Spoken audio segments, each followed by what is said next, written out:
The first person who called me a liar was someone I had trusted for 6 years. I remember the exact moment because the coffee in my paper cup had already gone cold, and the ballroom lights above me sparkled like nothing in the world was wrong. It was supposed to be the biggest night of my career.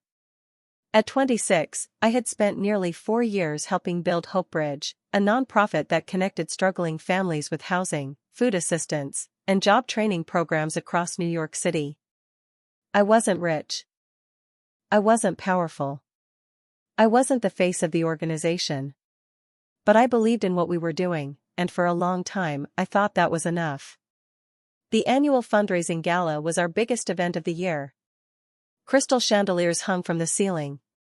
Waiters moved between tables carrying trays of sparkling water and expensive appetizers. Donors in tailored suits and designer dresses filled the room with laughter and conversation. I stood near the stage holding a clipboard, checking final details before the presentation began. My navy dress had cost less than $100, but I had spent 2 hours making sure I looked professional. I wanted this night to matter. I wanted people to see the impact of our work. Then my phone started vibrating. Once. Twice. 3 times. I ignored it at first. Everyone was busy. But when the notifications kept coming, I finally looked down. My stomach dropped so fast I thought I might faint. There was a video. My face was in it. My voice was in it. But the words weren't mine. Somehow, someone had edited together clips from meetings and interviews, making it look like I had been lying to donors about where money was going. The video had already been shared hundreds of times. Every second that passed added more views. More comments. More outrage. My hands started shaking. "Claire," a voice called behind me.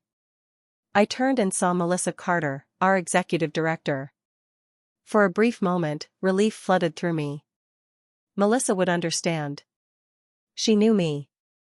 She knew I would never do something like this. But the expression on her face wasn't concern. It was distance. Cold and careful. Like she had already decided what she believed. "Tell me this isn't true," she said quietly.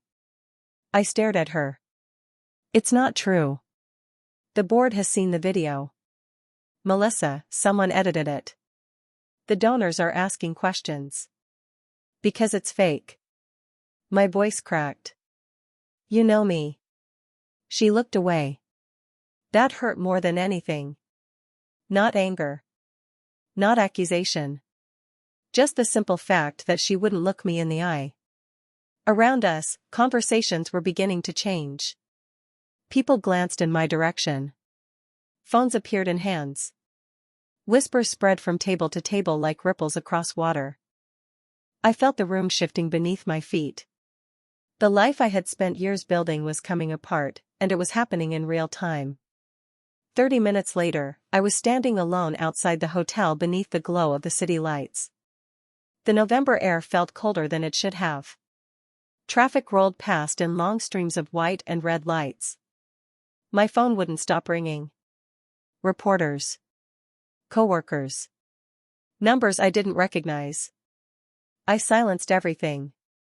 Across the street, a man sat on a bench wearing a thin jacket that wasn't warm enough for the weather. Most people walked right past him. I almost did too. But then I remembered the sandwich in my bag from lunch. I crossed the street and handed it to him.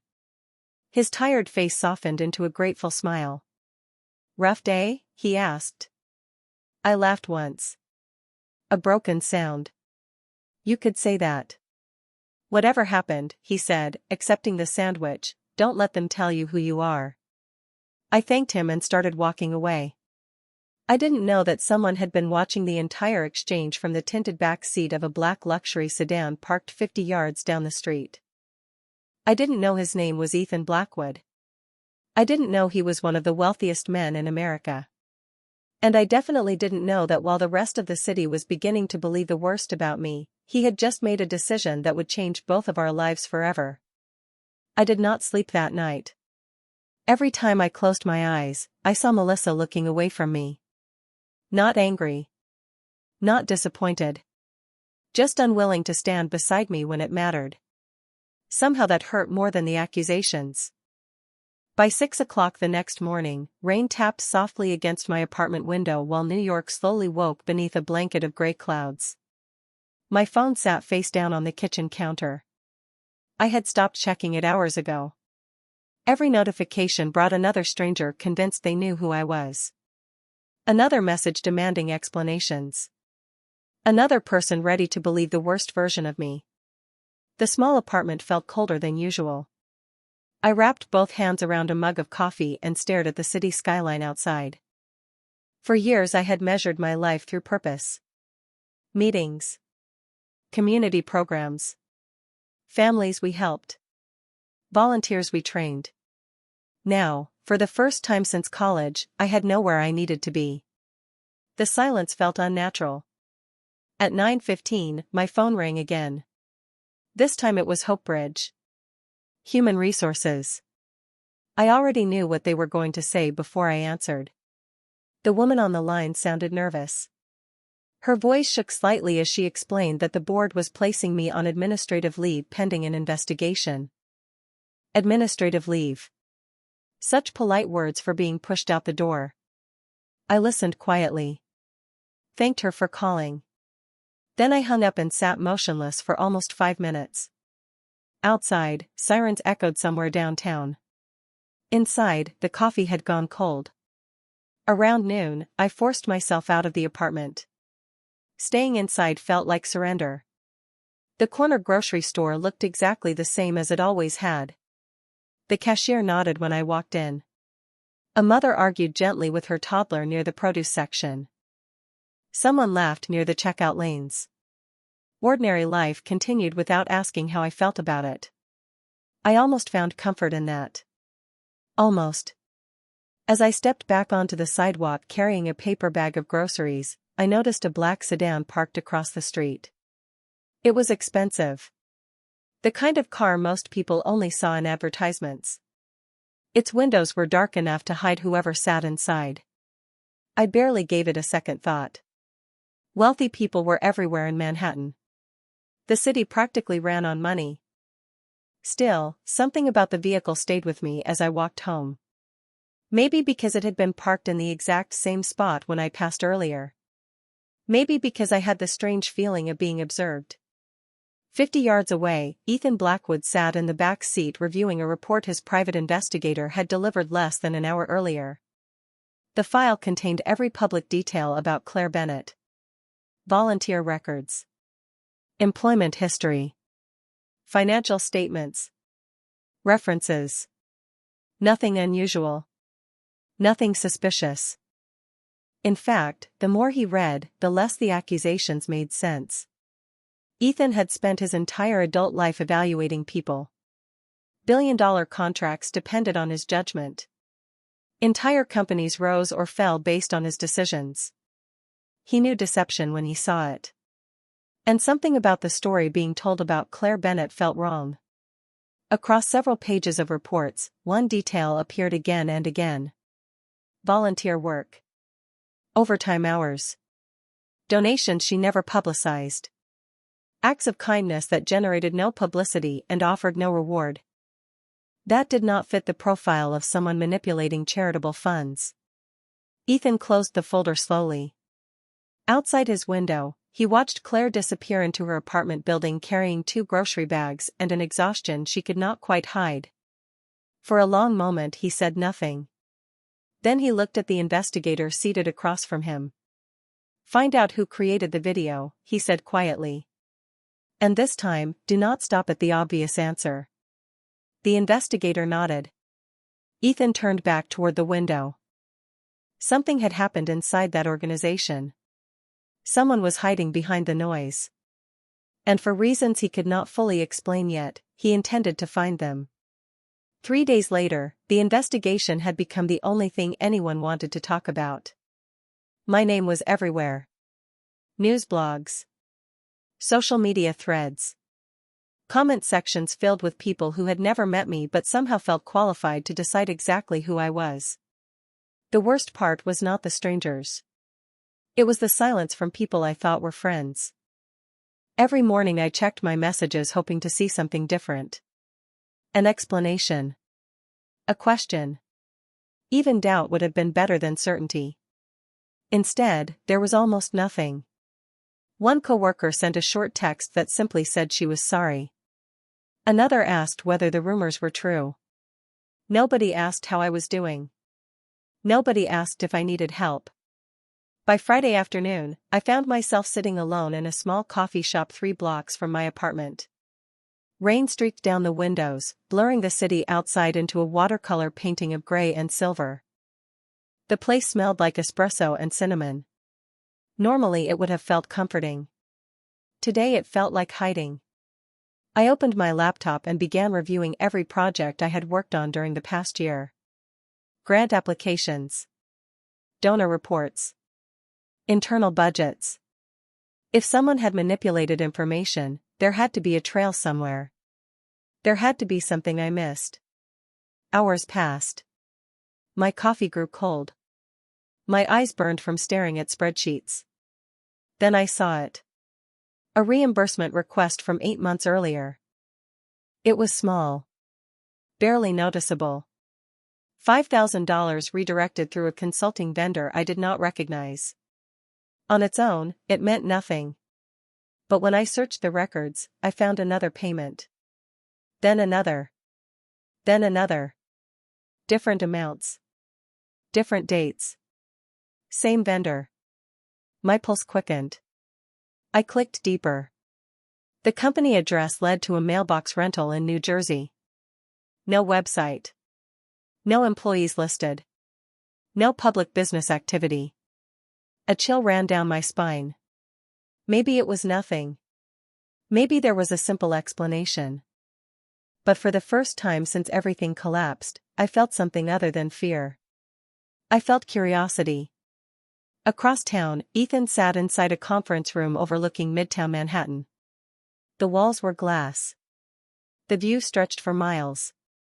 Normally he enjoyed the quiet control of spaces like this. Today his attention remained fixed on a report spread across the table. His investigator had uncovered something unusual. The video attacking Claire had not originated from a random anonymous account. It had been uploaded through multiple layers of redirection designed to hide its source. Sophisticated. Intentional. Expensive. Someone had planned this carefully. Ethan read the report twice before setting it down. Then his phone rang. The investigator spoke first. "There is one more thing." Ethan looked toward the rain beyond the window. "Go ahead." "The financial records connected to the organization are beginning to show irregularities."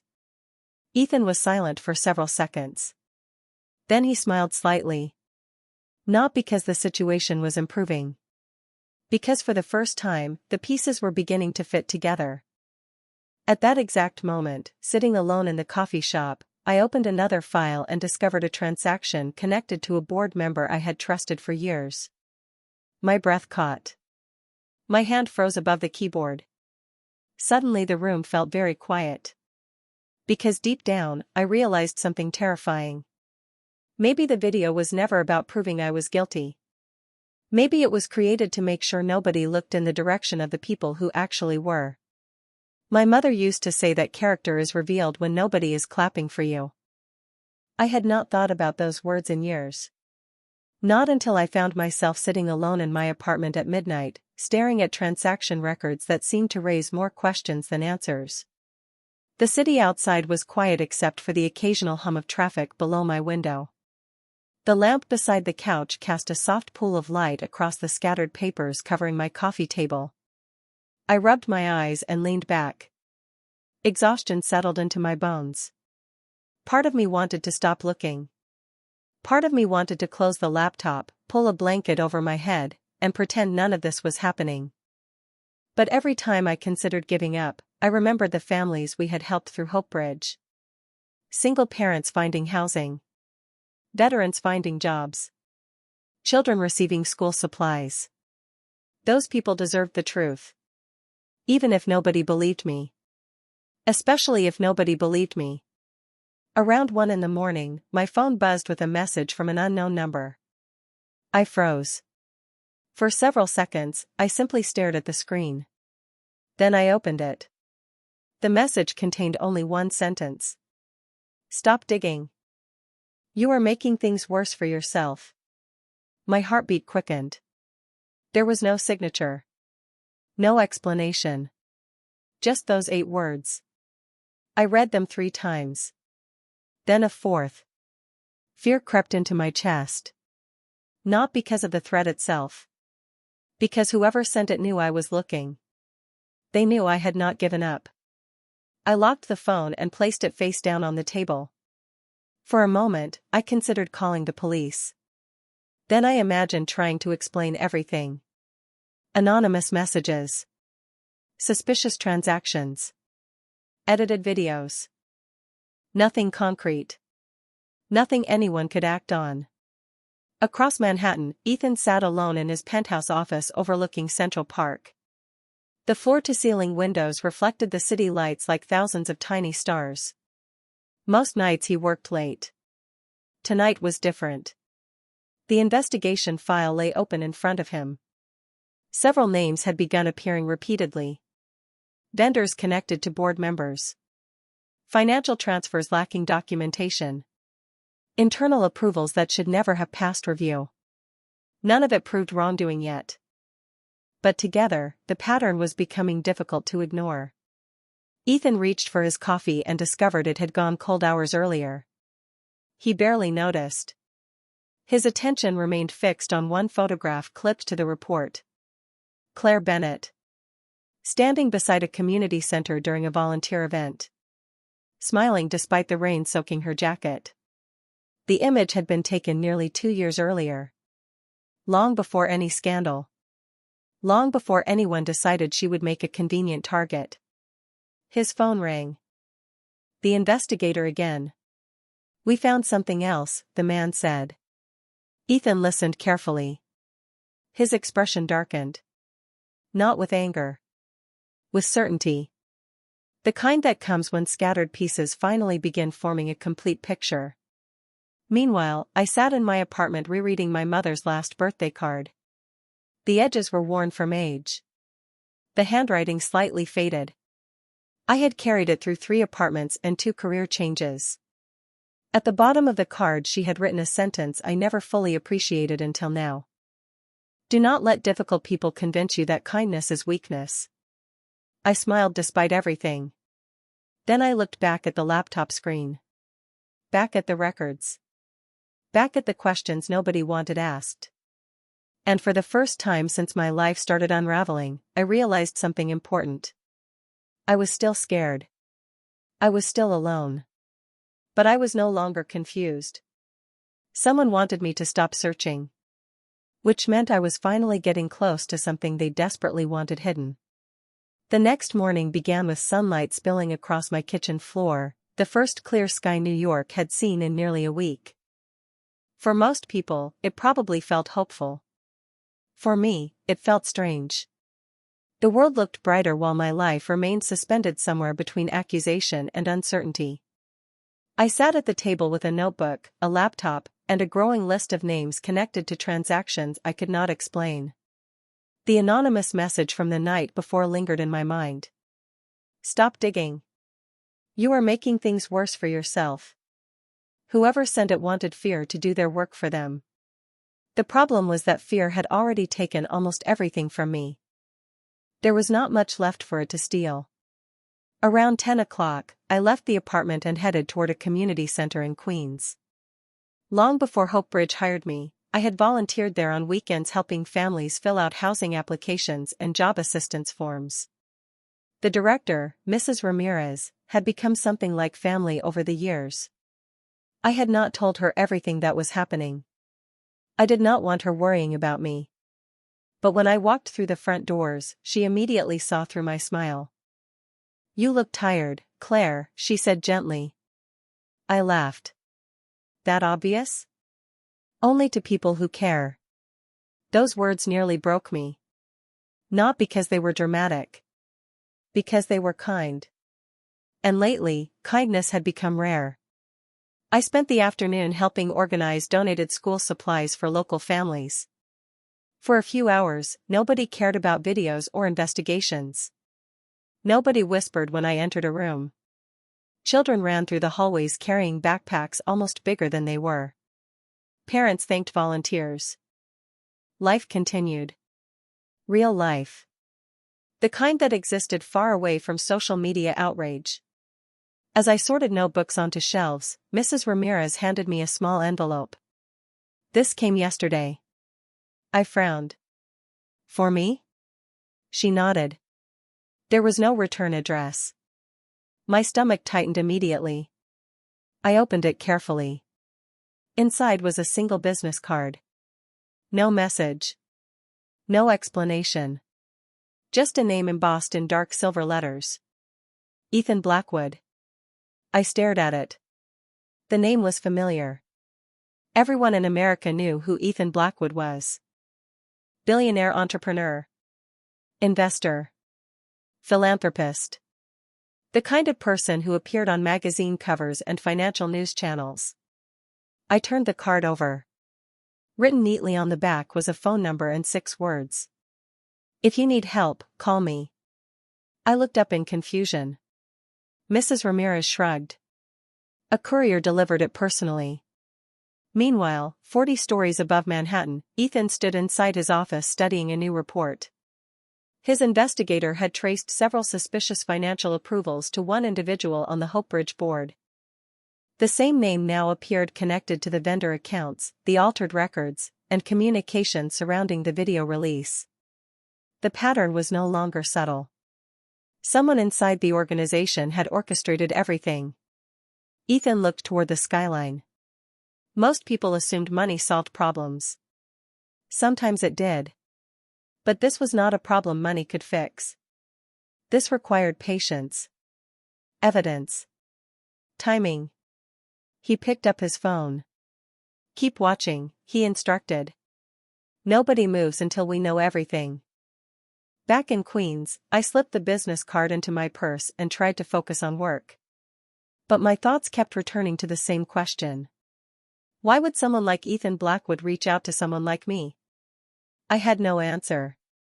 Only a growing feeling that the story unfolding around me was much bigger than I had originally believed. And somewhere behind all the lies, someone was beginning to realize I was not going to disappear quietly. For 2 days, I carried Ethan Blackwood's business card without calling the number. It stayed tucked inside my purse like a question I was not ready to answer. Every time I looked at it, I felt the same mixture of curiosity and caution. People like Ethan existed in a different universe from people like me. Their names appeared in newspapers. Their decisions moved markets. Meanwhile, I was spending my mornings reviewing financial records at my kitchen table and my afternoons helping families at a community center. Our worlds were not supposed to intersect. Yet somehow they already had. On Monday morning, I received an email from Hope Bridge's legal department requesting my presence at a formal review meeting later that week. The wording was professional. Careful. But the message underneath was obvious. They wanted a conclusion. Someone to blame. Someone to point toward so the organization could move forward. I stared at the screen while a knot tightened in my stomach. Part of me wanted to attend. Another part wondered if the outcome had already been decided. That afternoon I walked through Bryant Park trying to clear my head. Autumn leaves drifted across the pathways. Office workers hurried past carrying coffee cups and briefcases. The city moved with its usual relentless energy. I sat on a bench and watched people for a while. Nobody recognized me. Nobody stopped me. For the first time in weeks, I felt almost invisible. Then my phone rang. Unknown number. I hesitated before answering. Claire Bennett? The voice was calm. Professional. Yes. My name is Rebecca Lawson. I work for Blackwood Capital. Mr. Blackwood would like to meet with you. I nearly laughed from surprise.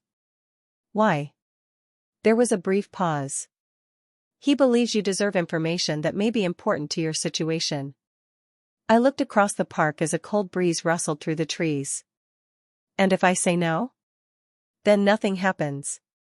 The choice is entirely yours.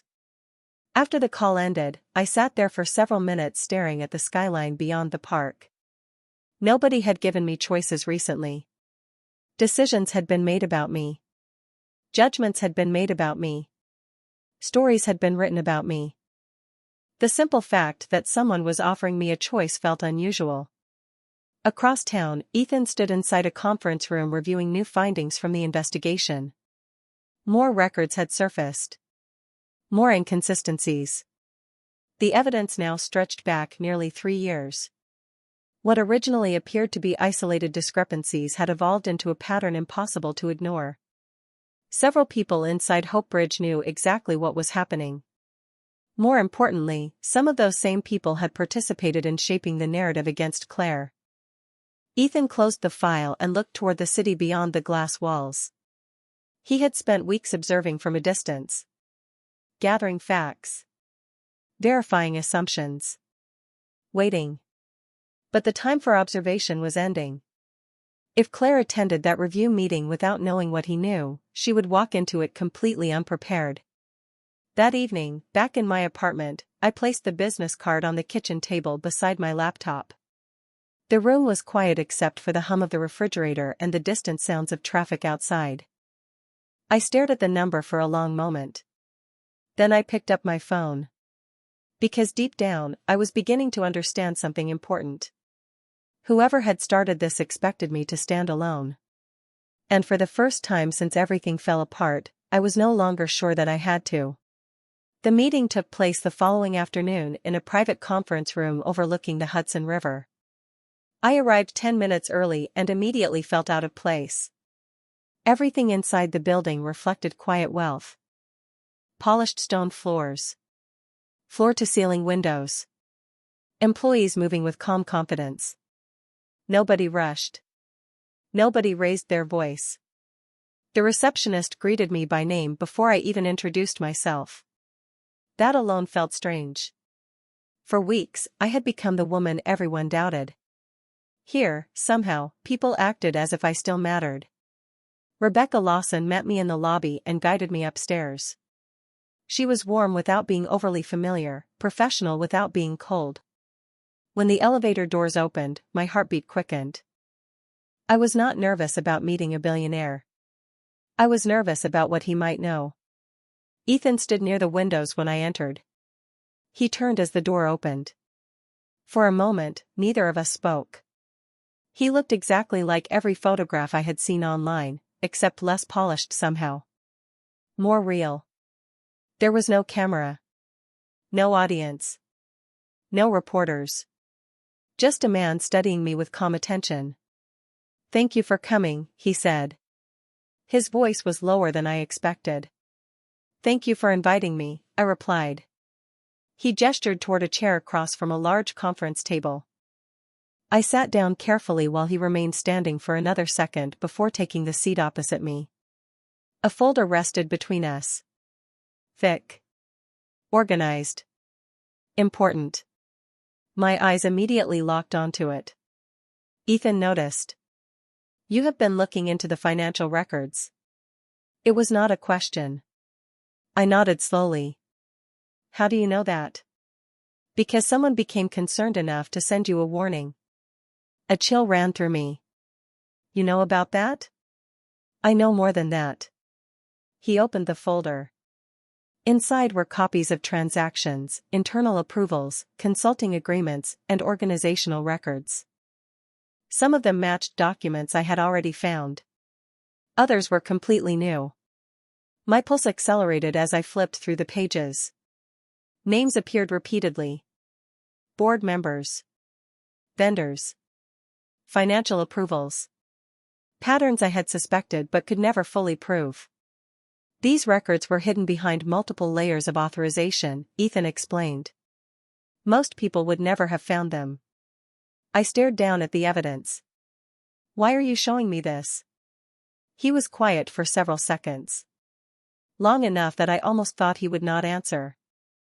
Then he leaned back slightly. Because someone selected you as the easiest person to blame. The words landed harder than I expected. Not because they surprised me. Because hearing them spoken aloud made everything feel real. Ethan continued. People often target those they believe will stand alone. Those with the least power. The least protection. I looked away toward the river outside the windows. Sunlight reflected across the water in bright flashes. And you think that is what happened to me? I know it is. His certainty caught me off guard.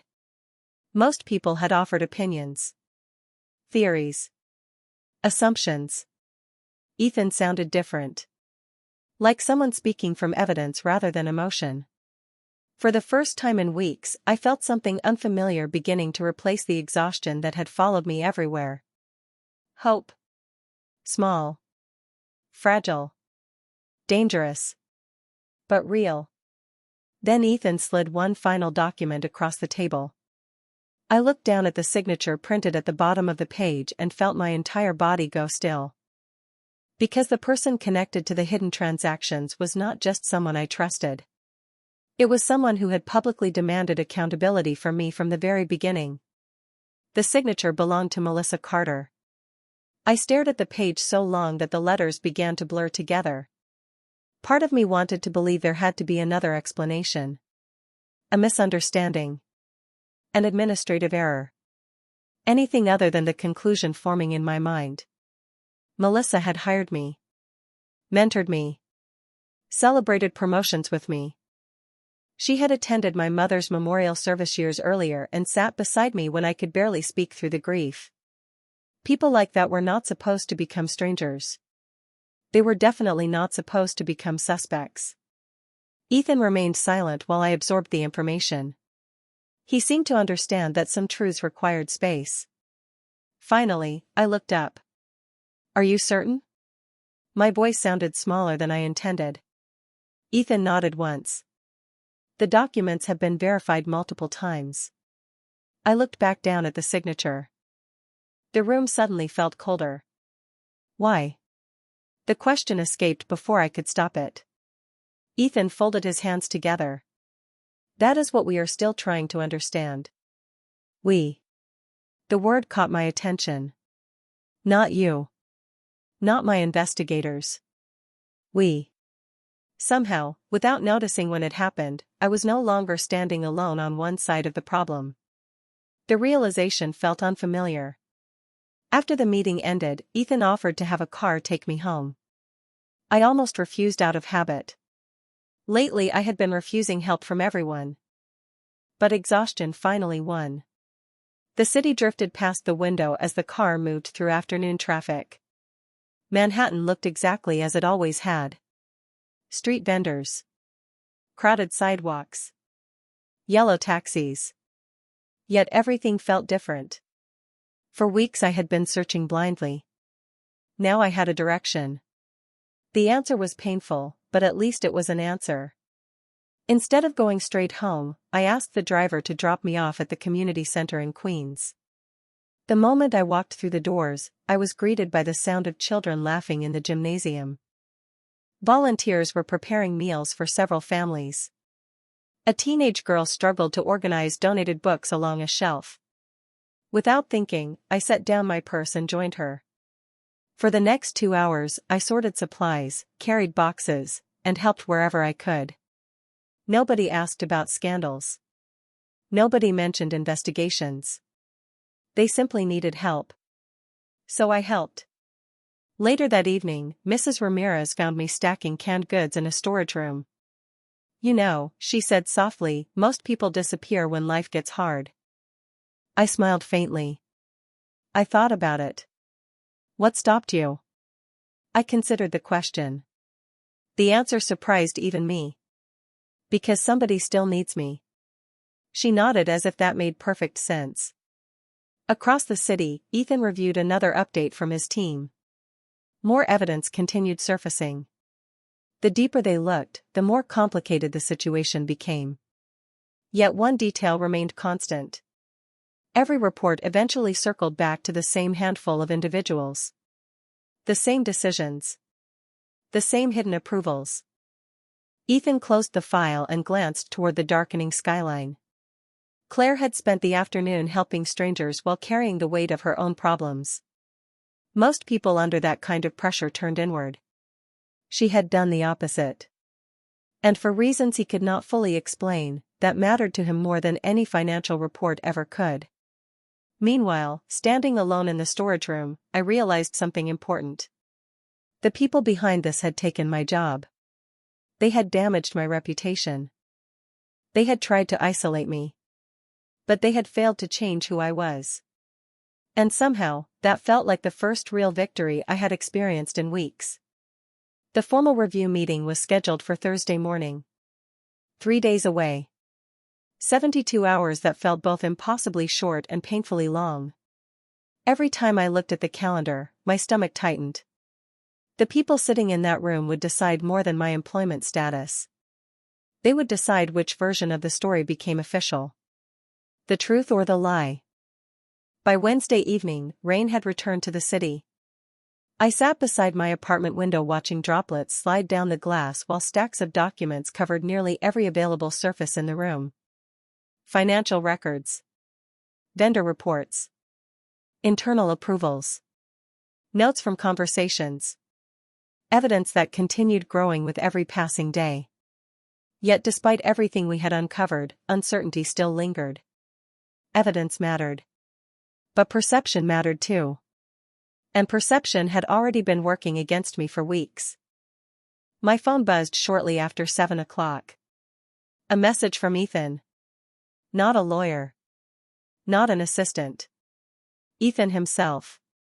The conference room at Blackwood Capital. Tomorrow. 8:30. We need to review something. The simplicity of the message somehow made me more nervous than any formal invitation could have. The next morning, I arrived early. The city was still waking up. Commuters hurried through the sidewalks carrying umbrellas and coffee cups. Steam rose from street grates into the cool air. Everything looked ordinary. My life did not feel ordinary anymore. Ethan was already waiting when I entered the conference room. Several folders rested on the table. So did a laptop displaying a paused video. He looked up as I walked in. You are going to want to see this. His tone was calm. Too calm. I sat down slowly. Ethan pressed a key. The video began playing. It was the same recording that had started everything. The same edited footage that spread across social media and destroyed my reputation. Except this version was different.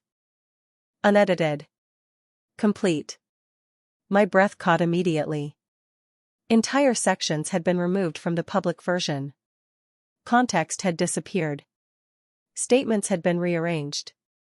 Sentences had been altered through selective editing.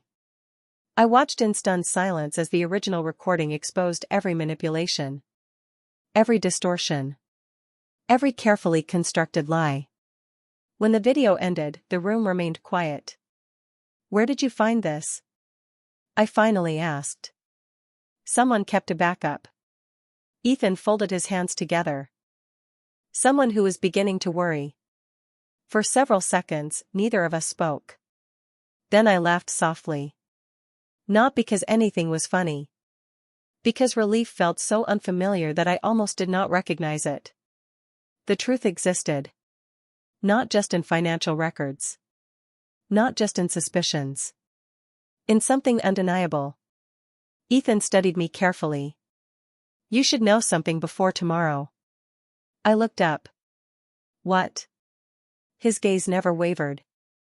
The people involved are aware that questions are being asked. They may try to pressure you into accepting responsibility. I thought about Melissa. About the board members. About every headline and comment and accusation. Then I surprised myself with my answer. I am done apologizing for something I did not do. A faint smile appeared at the corner of Ethan's mouth. Not amusement. Respect. Outside the conference room windows, sunlight broke through the clouds for the first time all morning. And as I looked at the evidence spread across the table, I realized something had changed. Weeks earlier I had entered every room feeling like a defendant. Tomorrow would be different. Because for the first time since this nightmare began, I would not be walking into that meeting carrying only my innocence. I would be carrying the truth. The review meeting began at 9 o'clock sharp. I arrived 5 minutes early wearing the same navy blazer I had worn to dozens of Hope Bridge events over the years. The building felt familiar. The lobby. The elevators. The conference room at the end of the hallway. For so long, this place had felt like a second home. That morning it felt like a courtroom. Board members sat around the polished table speaking quietly among themselves. Melissa occupied her usual seat near the center. When she saw me enter, her expression remained carefully neutral. Not warm. Not hostile. Just controlled. I took my seat and placed a slim folder in front of me. My hands were steady. That surprised me. 2 weeks earlier, I would have walked into that room terrified. Now I felt something different. Determined. The meeting opened with formal statements about transparency, accountability, and organizational integrity. Words that sounded noble but felt strangely hollow after everything I had learned. One board member reviewed the allegations. Another summarized the public controversy. Then Melissa spoke. Her voice carried the same calm confidence that had once inspired me. She explained how deeply disappointed everyone had been by recent events. How difficult the situation had become. How important it was to restore trust. Listening to her felt surreal. Because I knew things now that I had not known before. Facts. Records. Patterns. Truths hidden beneath carefully chosen language. Finally, someone turned toward me. Claire, would you like to respond? The room grew quiet. Every face shifted in my direction. I took a slow breath. Then I opened my folder. Yes, I said. I would. For the next several minutes, I walked them through the financial discrepancies I had uncovered. Dates. Vendors. Approvals. Documentation. I spoke calmly. Clearly. No accusations. No emotional speeches. Just evidence. At first, several board members looked skeptical. Then their expressions began changing. Questions emerged. Pages turned. Notes were taken. The atmosphere inside the room shifted almost visibly. Melissa remained silent. Her posture remained perfect. But I noticed something for the first time. She stopped making eye contact. Then came the video. One board member requested clarification regarding the original recording. I connected a laptop to the conference room display and played the unedited version Ethan's team had recovered. Nobody interrupted. Nobody spoke. The full recording revealed every omission. Every manipulation. Every carefully crafted distortion. When the video ended, silence filled the room. A heavy kind of silence. The kind that appears when people realize they have been looking in the wrong direction. One board member removed his glasses and rubbed his forehead. Another stared down at the document spread across the table. Across from me, Melissa looked smaller somehow. Not physically. Just less certain. The confidence that had carried her through the meeting seemed to fade inch by inch. Questions intensified. Additional records were requested. Independent audits were proposed. Discussions moved quickly now. Faster than anyone expected. For weeks I had been treated as the problem. Suddenly the conversation no longer centered on me. It centered on the evidence. Outside the conference room windows, sunlight reflected off neighboring skyscrapers. The city moved forward as it always did. But inside that room, something important had changed. The story was no longer controlled by those who created it. Truth had entered the conversation. And once truth arrives, fear begins losing its power. As the meeting finally adjourned, people gathered their papers and left in small groups. I remained seated for a moment, staring at the empty chair where Melissa had been sitting. Then my phone vibrated. A message from Ethan appeared on the screen. One sentence. Simple. Direct. The hardest part is over. For the first time in weeks, I believed he might be right. The days that followed felt strangely quiet. Not peaceful. Just different. For weeks I had been fighting to be heard. Now the evidence was speaking for itself. Independent auditors entered Hopebridge. Board members requested additional records. Donors who had distanced themselves began asking new questions. Questions that no longer focused on me. The headlines changed too. Small at first. Then larger. Words like investigation and financial review started replacing accusation. I should have felt victorious. Instead, I mostly felt tired. One evening, nearly a week after the meeting, I found myself standing on the rooftop terrace of a Blackwood Foundation event overlooking the city. Ethan had invited me personally. I almost declined. Public appearances still made me nervous. But Mrs. Ramirez convinced me to go. "You have spent enough time hiding," she said. "Let people see who you really are." The event itself was surprisingly simple. No flashing cameras. No dramatic speeches. Just community leaders, educators, nonprofit directors, and local volunteers discussing projects that actually helped people. The kind of work I had always cared about. I stood near the railing watching the skyline glow beneath the evening sky when Ethan appeared beside me carrying 2 cups of coffee. "I remembered you take cream but no sugar," he said. I accepted the cup and laughed softly. "That is either impressive or slightly concerning." "Probably both." For a moment we simply stood there looking out across Manhattan. The city lights stretched for miles. Thousands of windows. Thousands of lives. The silence felt comfortable. Not awkward. Not forced. Just easy. Eventually I glanced toward him. "Why did you help me?" Ethan did not answer immediately. His eyes remained fixed on the skyline. "Because I recognized something." "What?" He took a slow breath. 10 years ago, someone did something similar to my father. That caught my attention. Ethan rarely spoke about himself. "What happened?" His expression remained calm, but I noticed something change behind his eyes. A memory. An old wound. False accusations. Half-truths. People who benefited from staying silent. He looked down at the coffee cup in his hand. "My father spent years rebuilding a reputation that should never have been destroyed in the first place." I listened quietly. "And nobody helped him?" Ethan smiled without humor. "Very few people." For the first time since meeting him, I saw something beyond the billionaire everyone admired. Beyond the confidence. Beyond the success. I saw loneliness. Not the kind that comes from being alone. The kind that comes from carrying burdens nobody else fully understands. Suddenly his determination made sense. This had never been only about me. Somewhere along the way, helping me had become his way of honoring someone he loved.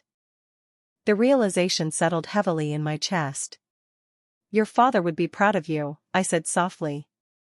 Ethan looked away for a second. When he looked back, there was genuine warmth in his expression. "I hope so." The city lights reflected in the windows around us while conversation and laughter drifted from the event behind us. And standing there beside him, I realized something unexpected. The man who had helped save my future was not defined by his wealth. He was defined by the quiet pain he rarely allowed anyone to see. And somehow, that made me trust him even more. 2 weeks later, the final audit report was released. I read it alone at my kitchen table while morning sunlight stretched across the hardwood floor. Every page confirmed what the investigation had uncovered. Financial misconduct. Deliberate concealment. Manipulated records. The truth was no longer a rumor or a theory. It was documented fact. Several board members resigned before the report even became public. Others issued carefully worded statements accepting responsibility for failures and oversight. Melissa stepped down quietly. There were no dramatic confrontations. No public scenes. Just consequences arriving one decision at a time. I thought I would feel triumphant. Instead, I mostly felt sad. Not because the truth came out. Because so many people had chosen silence when honesty would have been easier. My phone rang shortly before noon. It was Hope Bridge. A special committee had been formed to rebuild the organization. They wanted me back. Not only as an employee. They wanted me to help lead the recovery effort. When the call ended, I sat motionless for several minutes. Months earlier, I would have accepted immediately. Hope Bridge had been my dream. My purpose. My second home. Now I was not sure. Too much had changed. That evening, I met Ethan at a small restaurant overlooking the river. Nothing extravagant. No private dining room. No security waiting nearby. Just two people sharing dinner while ferries moved slowly across the water outside the windows. We talked about ordinary things at first. Community projects. The weather. Mrs. Ramirez and a community center. Eventually I told him about the offer. Ethan listened carefully without interrupting. "What do you want to do?" he asked. I smiled faintly. Everybody keeps asking that. Because it matters. I looked down at my coffee. Part of me wants to go back. And the other part? I stared out toward the river. The other part wonders if I stayed too long trying to save something that stopped being what I believed it was. Ethan nodded slowly. He seemed to understand immediately. Sometimes surviving something changes the destination. The words stayed with me.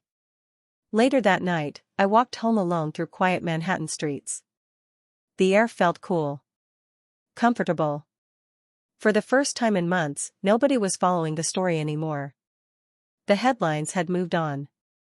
Public attention had shifted elsewhere. All that remained was real life. My life. When I reached my apartment, I found myself standing by the window looking out across the city lights. Then I called Hope Bridge. I thanked them for the opportunity. I thanked them for the trust. And I declined. Not because I was angry. Not because I wanted revenge. Because I had finally realized something important. The person I had been before all of this no longer existed. The woman standing by that window had survived betrayal, isolation, and doubt. She had learned that her worth was not tied to a title, an organization, or the approval of other people. The next chapter of my life needed to be built on something stronger than that. After the call ended, my phone buzzed with a message from Ethan. Just 3 words. Proud of you. And for the first time in a very long time, I smiled without forcing it. 6 months later, spring arrived in New York with the kind of warmth that makes people slow down just long enough to notice the sunlight. The city looked different. Or maybe I did. The storm that had once consumed every part of my life had become something farther away. Not forgotten. Just finished. The community center had grown beyond anything Mrs. Ramirez imagined. New programs were opening. More families were receiving help. Volunteers filled the halls almost every day. Somewhere along the way, I had stopped measuring success by titles and started measuring it by impact. One Saturday morning, I stood near the entrance watching children carry art projects across the parking lot while parents chatted nearby. Laughter drifted through the air. It was the kind of ordinary happiness I used to overlook. Now it felt precious. My phone buzzed. A message from Ethan. Outside. I smiled immediately. Some habits had become familiar. A black sedan waited across the street. Not because he needed the attention. If anything, Ethan preferred avoiding it. He simply knew I would recognize the car. I crossed the street and climbed inside. "You are late," I said. "By 43 seconds," he replied. I counted. I laughed and shook my head. That still surprised me sometimes. The ease between us. The comfort. The friendship that had slowly become something deeper without either of us forcing it. Ethan handed me a folder. "What is this?" I asked. "Open it." Inside were plans for a new educational initiative funded through the Blackwood Foundation. Community tutoring programs. Scholarship opportunities. Family support services. Everything focused on neighborhoods that rarely received enough attention. I looked up in surprise. "This is incredible." Ethan shrugged lightly. "I thought you might have ideas." I stared at him for a moment. Months earlier, I would have assumed he was offering charity. Now I understood. He was offering partnership. Respect. Trust. The things that mattered most. Later that afternoon, we walked through Riverside Park beneath rows of newly blooming trees. Families pushed strollers along the pathways. Dogs chased tennis balls across open grass. The Hudson River shimmered beneath the afternoon sun. At one point we stopped near a bench overlooking the water. Neither of us spoke for a while. Eventually Ethan broke the silence. "Do you ever regret any of it?" I knew exactly what he meant. The accusations. The betrayal. The loss. Everything that followed. I thought about the question carefully. Then I shook my head. "No." He looked surprised. "Not even a little?" I smiled. The experience was painful. But it showed me who people really were. Including me. Ethan nodded slowly. As if he understood better than anyone. Looking out across the river, I realized something I had not fully understood before. The people who tried to destroy my future had failed for a simple reason. They believed strength came from status, reputation, and approval. They were wrong. Real strength came from holding on to your kindness when the world gives you reasons to become bitter. It came from choosing integrity when shortcuts seem easier. It came from surviving disappointment without losing your heart. And maybe that was the greatest lesson of all. Not that justice eventually arrived. Not that the truth finally won. But that neither wealth nor power had saved me. What saved me was refusing to become someone else when life gave me every reason to break.